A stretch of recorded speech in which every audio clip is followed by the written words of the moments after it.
welcome to mini episode 259 of Real Life Ghost Stories.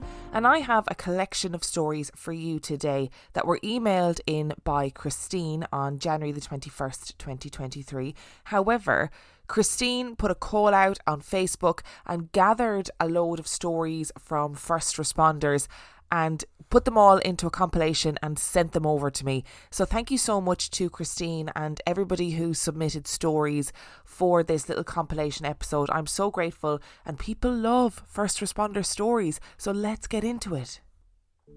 First responders love to share stories.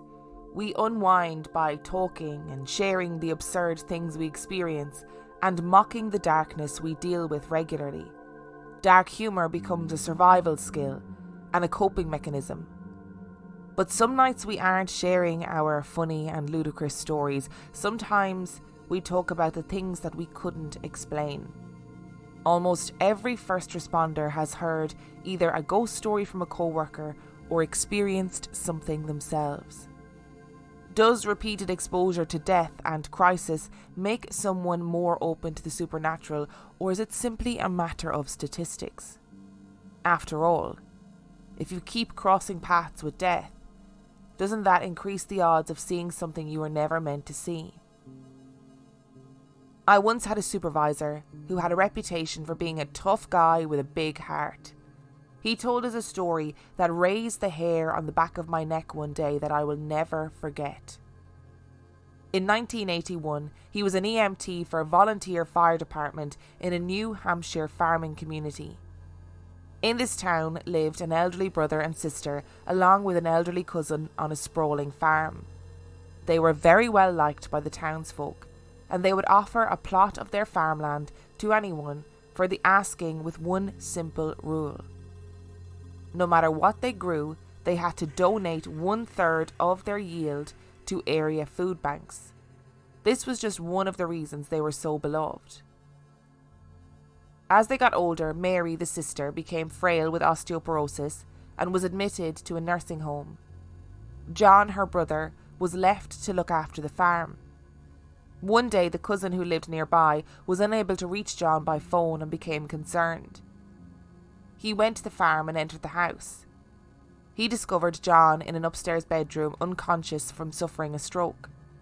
He immediately called 911. Word of trouble at the farm spread quickly, and soon the siren was blaring, notifying volunteers in the town. The town's police and basic life support ambulance raced to the farm.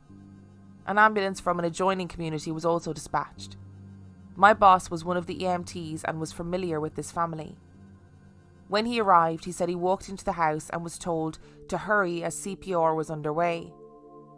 As he entered the front hall, on his left was a sitting room, and in the room he noticed an elderly woman sitting in a rocking chair, smiling back at him. He thought how happy and peaceful she looked, and that was a bit odd given what was going on. He then recognised her. It was Mary. They got John to the ambulance and transported him to the hospital, where he was pronounced dead on arrival. As my boss was filling out his report at the nurse's station, he made a comment to one of the staff about how sad it was that Mary was well enough to go home and then have John die like that. The staff member gave him a strange look and asked what he was talking about.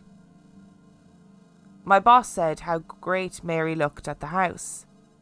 He was then informed that Mary passed away the day before at the nursing home and could not possibly have been at the farm. Thinking he mistook someone else for Mary, he asked around about who the female was at the house. There were no females there during the call, as all the responders were male. He then described what she was wearing, including an oversized set of pearls and a pink flowered dress to the staff. The dress was Mary's favourite. He had no doubt that the pleasant elderly woman who gave him a warm smile was indeed Mary. 2 days later, my boss and his then girlfriend decided to attend the wake for John and Mary, double wake and funeral, as Mary was the girlfriend's grade school teacher. As my boss walked into the funeral home, he gazed over the coffin holding Mary and nearly fainted, for there was Mary wearing her favourite pink flowered dress and the oversized pearl necklace. exactly as she wore 2 days earlier at the farm. I am going to stop after every story in this collection of stories because it just makes more sense because all the stories are going to be so different. It seems, first of all, that these people were just good people at heart, you know, giving up their land to farm and saying, we're happy to give you this land, but you need to give a third of your crop yield to food banks. It's pretty amazing. And of course, when you are in that moment where you have a medical emergency and people are doing CPR, everybody is running into the house, there's different teams of paramedics, different teams of emergency services that are arriving, you would take a minute to be like, okay, there's Mary. Hi, Mary, you know, but you're not going to stop and talk to her. You've got a job to do. And I wonder if, you know, Mary and her brother were so incredibly close that she came back to get him, to collect him. As if that sounded very ominous, didn't it? She came back to get him. But I mean, she came to collect him when it was his time. Working as a 911 operator dispatcher, this was my scariest call, and it came from more than one caller. Callers reported seeing a young girl, approximately 7 to 8 years old, running around the neighbourhood. Soon after my first officer got into the area, he said, "I've got her running over by the greenhouses at Wyatt's." I acknowledged, but was thinking, who the hell lets their kids run around this late? We started checking our list of known vulnerable children in the area, thinking maybe someone had escaped from their home. He keys up again and says, "She took off on me." Later in this report he added, "I was surprised by what I saw. The person appeared to be a small child, running rather erect and too quickly for a small child." Other units, including our K9 officer and his partner, responded and checked the area but could find no one. The original officer asked for a drone team. They checked outbuildings, backyards, pools and found nothing. They finally had to call everyone off. My officer was dumbfounded. He goes back to his camera and sees nothing. He came back to dispatch and says, "I swear to God, I saw her, I swear it." I'm totally freaked out and I tell him, "Yeah, I believe you did. 2 other callers saw her too." So you might think that's the end of the story, but oh no, it is not, because the incident was caught on multiple people's doorbell camera footage. The link to be able to watch those videos is in the description of this episode, and I'm also going to post a still image of what was captured on those doorbell cameras on Instagram, on Facebook and on Patreon. Now, listen, this video shows something. And perspective wise, it is definitely not like an insect or some sort of camera blur. It is a something that is running down the street. Kind of looks to me like a creature, like a cryptid, like some sort of grey alien vibes. Whatever it is, I believe that officer, when they were like, "No, I definitely saw something. I saw her. Like it was the size of a child, but it was running too upright and stiff." That was something. And that something does not look human. I feel for that responding officer. They must have been like, "Oh, thank God somebody else saw it," because you'd feel like you were going mad if you thought, "No, I definitely saw something, but it's not on my camera and I don't know why it wouldn't be." Whatever that thing is, it's when I post the video on Instagram or the picture on Instagram and the other stuff on Facebook, whatever, let me know what you think it is. Now, just to say, the original link that the storyteller gave didn't work in my region, so I couldn't access it, but I found a video on YouTube of a load of newsreaders, I think, discussing the same videos. So you have to kind of skip forward a bit to get to the actual video because there's a lot of talking in between, but they do show a full screen version of the videos that were taken of whatever this entity is. I was a patrol deputy in a small Texas panhandle town in the 1990s. One winter night, after a good solid snowfall, I was down the alley behind the business district checking for open doors when I saw a woman at the far end of the alley, about a block away, standing in the middle of that alley looking in my direction. She was a white female with long dark hair, wearing a long black evening dress, but no coat, gloves or anything like that. It was after midnight, achingly cold, so I called out, "Miss, are you okay?" She looked at me, then turned and stepped into what I knew was a recessed area behind one of the stores. So I got back into the cruiser and drove down there, expecting to find the dock door open and the kids of the owners hanging out. The dock doors weren't open, none of the doors were open, and the only thing in that little recessed area was a black cat sitting on the gas meter. As I grabbed the flashlight and started looking around, figuring I was about to find an intoxicated girl passed out in a snowdrift, the cat hopped off the meter, rubbed against my leg and wandered off down the alley. Then I realised that not only was there not anyone passed out in the snow, but my footprints were the only ones in the fresh snow. And when I say my tracks were the only ones in the snow, the cat didn't leave prints either. I wasn't new to the tracking game. I'd tracked children across dry gravel and sand before that. I got back into the cruiser and hightailed it back to the office, told the dispatcher about it, and she said, "Oh, her. She's been showing up for about 20 years or so. No one has a clue who she is. Did you see the cat too?" I hadn't said anything about the cat. This is one of the best stories I've ever heard. You guys know I'm a cat person. You know, I'm also a dog person. I love all animals, but I particularly love cats. If I can metamorphosis into a cat, my life would be made. You know what? If people said, if some sort of entity came to me now and said, "We can turn you into a superhero," I'd be like, "No, don't bother. I don't want superpowers. Just let me be able to turn into a cat," and I'd be happy. So let's rewind on this a little bit. So we've got this white woman, long dark hair, long black dress that has been seen for the last 20 years. She disappears into this dead end in an alleyway, and then there's a cat in her place. She leaves no tracks. The cat leaves no tracks.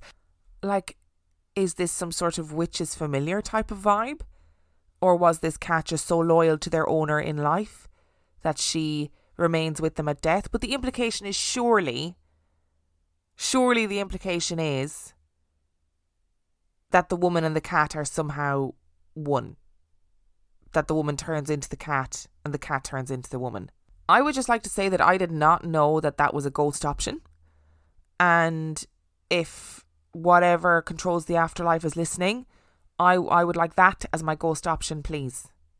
Again, another story though, where somebody must feel incredibly validated to come home and be like, or to come back to the office or the dispatch and be like, "Something really weird just happened to me." And of course you wouldn't mention the cat, because you'd be like, "Can I really say professionally that I feel like this woman turned into a cat, or there was a cat there? Can I really say that?" And then to hear, "Oh, you saw the woman. Did you see the cat too?" You must be like, I mean, terrifying, but also, thank goodness. As a deputy sheriff, I was working in a rural town approximately 20 minutes from the main city in my county. At about 1:30 a.m, I was dispatched to a traffic accident in a canal. I arrived on scene to find an overturned vehicle in an empty canal. Other units arrived soon after. No driver or passengers in sight. At first we figured the driver left the scene after the accident, but after getting a closer look, the canal floor was muddy and there were no foot impressions leaving the vehicle. We lit up the canal and split up, each taking a side, and started walking down the canal to see if anyone had been ejected. We were about to give up when I stopped and looked over to the officer on the opposite side of the canal. I asked if maybe the body was under the car. My flashlight was angled down into the canal and caught the bottom of 2 shoe soles with the body of a man covered in mud. I wouldn't have seen him if it weren't for his clean shoes. Being a sheriff coroner, after the initial investigation was complete, I set out to notify his next of kin. I found an old address for the man at about 3:30 a.m, and I found a cluster of trailers at the address. None of the trailers had address numbers. I walked around looking for address numbers or maybe a car that I could run to get an idea of what trailer he may have lived in. I found a car with paper plates next to the trailer. I went to the side and attempted to run the vehicle identification number when I heard, "I've been waiting for you." Startled, I turned around and shined my light onto the torch. An elderly Hispanic woman was sitting in a rocking chair in the total darkness of the porch. "I'm sorry, I'm looking for," I started to say.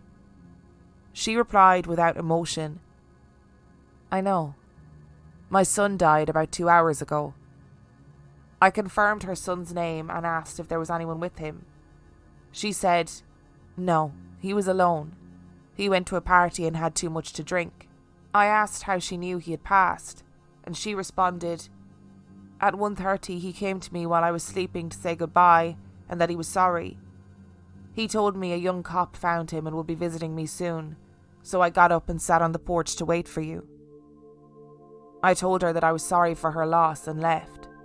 I mean, if you're a long-time listener of Real Life Ghost Stories, or even if you're a listener who dips in and out, a casual listener, you will know we get these stories all the time of people who come to tell their loved ones that they've passed away, or appear in dreams, or loved ones figure out that their loved one has passed away because of a feeling or something that has happened when they shouldn't have known.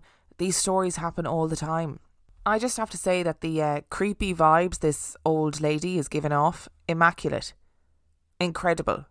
Obviously, in that moment when she got out of the bed and sat on the porch, she wouldn't have been thinking about turning the light on the porch or anything like that. She would have just been thinking, "Oh, my son is dead, this is horrendous, and I'm going to sit and wait for this police officer to come and tell me that he's dead." I doubt there would have been any other thoughts that would have gone through her mind. But for that police officer to then turn around and be like, this woman shrouded in darkness being like, "I've been waiting for you." Incredible. I've seen a lot of things in my career, things that would make a citizen doubt my sanity. From being dispatched to chase a UFO, to responding to calls of ghosts. But the most unusual thing that happened to me was witnessed by several officers and a dispatcher. One evening I brought in a guy for domestic violence, and as he was a bit rowdy, I was joined in booking by the sergeant and another patrolman. I'm in the process of booking Mr. Tough Guy when I glanced into cell number 1. There was a guy in there, short haircut, glasses and a white t-shirt, just staring at us. I ignored him because I didn't want him to start banging on the window demanding a phone call or something. So I finished the booking process and escort Mr. Tough Guy into his cell, walking past cell number 1. The guy in the cell just stood there, never saying a word or moving. We all then leave booking and go about our business. Sometime later, Sergeant asked me to check the paperwork for the prisoners to see if any were ready to transport to the county jail. I grab the paperwork and go into the booking to do a head count. Cell number 1 is empty. I panic and tell the sergeant, who also panics, and he and I begin to make phone calls to the detectives to see if they had moved the guy or had released him. They all say they didn't go into booking at all. I then checked the computer and paperwork again, and the head count was accurate. No one had been placed in cell 1. We go to the dispatch office to check the surveillance video for booking. We rewind the footage to where I can be seen booking my prisoner. We fast forward to the point in the video where we all walk out. As soon as we walk past the door, the guy in number 1 blinks out of existence. We were all freaked out by the occurrence, believe you and me. When we tried to transfer the video to a DVD and USB drive, the guy in the cell did not disappear. We still hear and see stuff every now and then, and prisoners in the detox tank can be seen talking to someone in the direction of cell number 1, even though it appears empty. To this day, I am wary of going into the booking alone. I always think these stories of things that happen in a workplace where somebody's seemingly going about their day-to-day business completely normally, like in this instance, booking somebody in, and then you catch a glimpse of somebody out of the corner of your eye, or you see something and you're like, oh, okay, I'll deal with that later. That person is, as far as you're concerned, a full-bodied person, you know? There is no part of you that in that moment thinks that person is a ghost, or isn't it weird that I've just seen that man? You think that is part of your day-to-day routine, and then afterwards It's like that man that was in there wasn't really in there, and he wasn't only witnessed by you, he was witnessed by other people too. And he was caught on camera, for fuck's sake. I think also police stations and like cells and stuff, I mean, that just shows how naive I am. But they are probably, like we've talked about before with other places, very emotionally charged places. People go in there when they've done something wrong, or in their mind they've done nothing wrong, or they are just after having some sort of violent outburst, or they're intoxicated. There's lots of reasons why somebody might end up there, but there's also a lot of emotion that goes on in a building like that. So maybe that's part of the reason why things might linger and hang around. One of the most unusual and discomforting aspects of working third shift, the night shift from 10 p.m. to 6 a.m, is the ghost that lives in our dispatch centre. Not every dispatcher has seen it, but enough of us catch glimpses of it on a regular basis that it has become almost an accepted and expected thing. On the old closed circuit camera system, it appeared as a misty dark shadow the height of an average adult male and would appear at the bottom of the staircase, cross the basement lobby, and dart down a darkened hallway. In person, it appears like a dark blur and is largely seen only out of the corner of your eye, yet follows the same route. No one has taken the time to document exactly what time and which days the shape is seen, but it always seems to happen more frequently when there is a new trainee working or when we talk about it. The new digital camera system no longer shows the dark mist, but instead tends to flicker or show distortion around the same time the shadow would have been seen on the screen in the past. I wonder if whatever it is that's haunting the dispatch centre is, something that feeds off energy and new energy. And when you start a new job and you're full of vigour and you're like, yeah, I'm going to do this and I'm going to be the best at this job ever, but you're also a bundle of nervous energy all the time. Like maybe whatever this is feeds off that energy, and when you talk about it, you give it more energy, kind of like what do you call those things? Like a tulpa. The fact that you can see it on the screen, on the old closed circuit camera system, and the new digital camera system obviously shows like a blur or a flicker or a distortion, is very The Grudge vibes. And I'm not sure if I'm down with that. I was dispatched to a welfare check a little before 3 a.m. to a property we had had lots of complaints on recently. The house had been abandoned for a number of years, but some relatives of the deceased owner had moved in, and they weren't there to fix the place up. If anything, it was getting worse.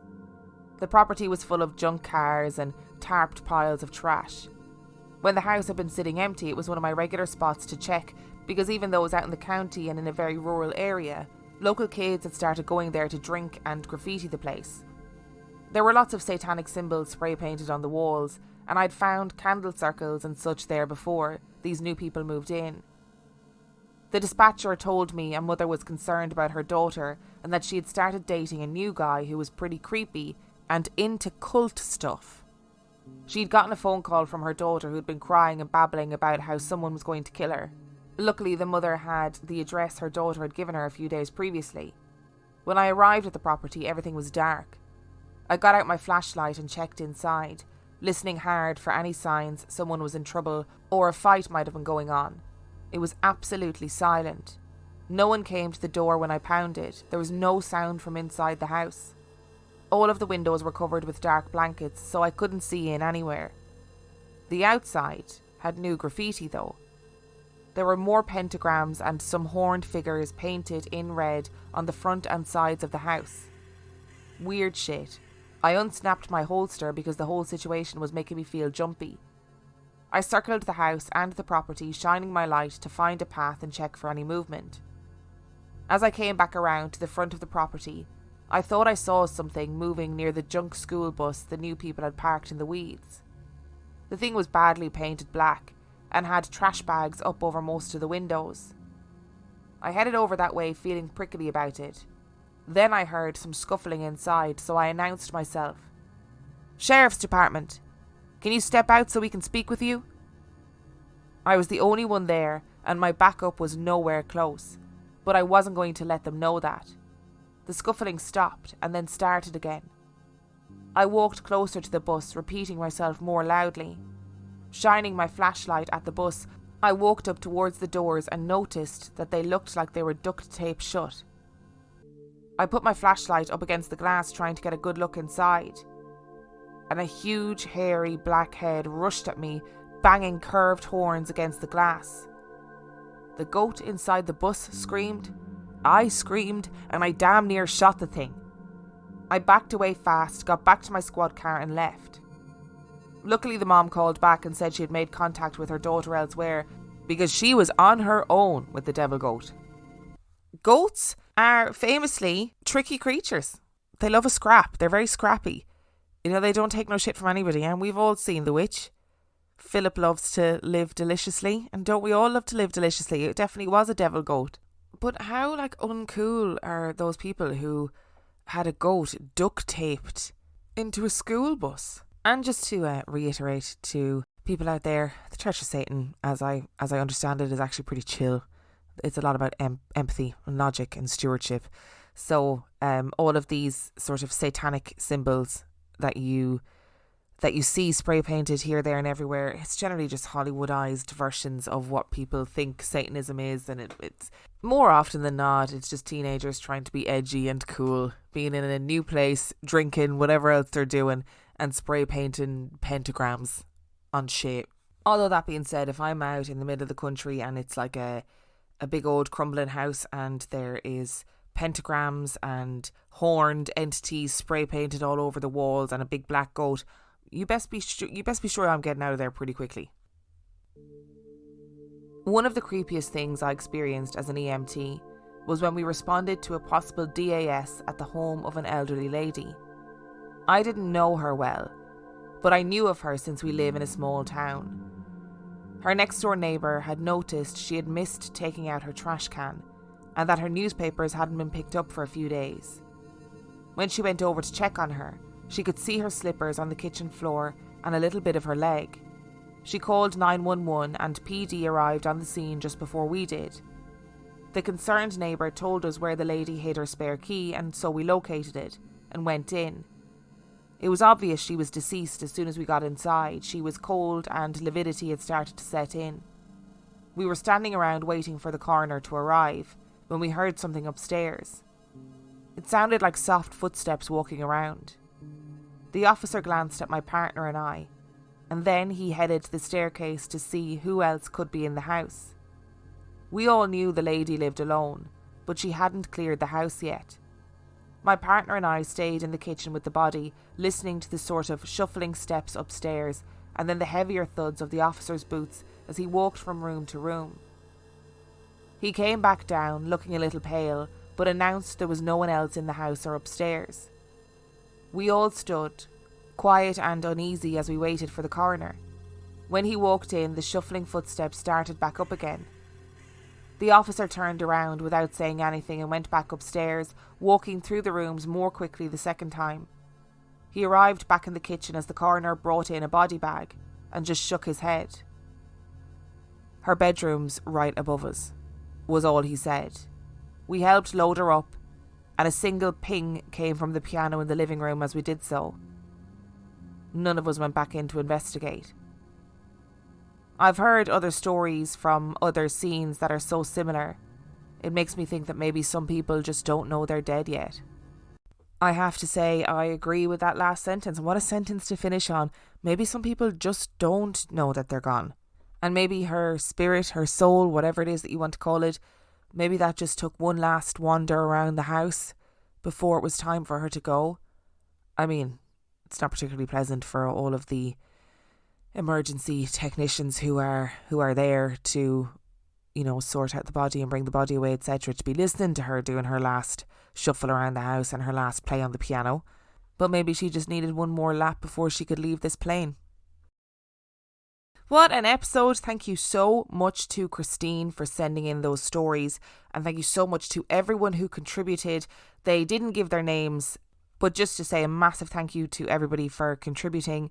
I actually considered saving these stories up for a main episode, but I thought, you know what? These are listener stories. They're great listener stories, so they need to be included in a listener episode. Thank you so much again for taking the time to send them in, and thank you so much for listening. If you would like to submit your story, you can do so by emailing it to reallifeghoststoriespodcast@gmail.com. You can also check out the website reallifeghoststoriespodcast.com, and if you are desperate for some extra content, you can sign up to Patreon. That is patreon.com/reallifeghoststories, where for $5 a month or $2 a month you get access to heaps of extra content, as well as every single main and mini episode completely ad free. And on that note, I shall see you next time.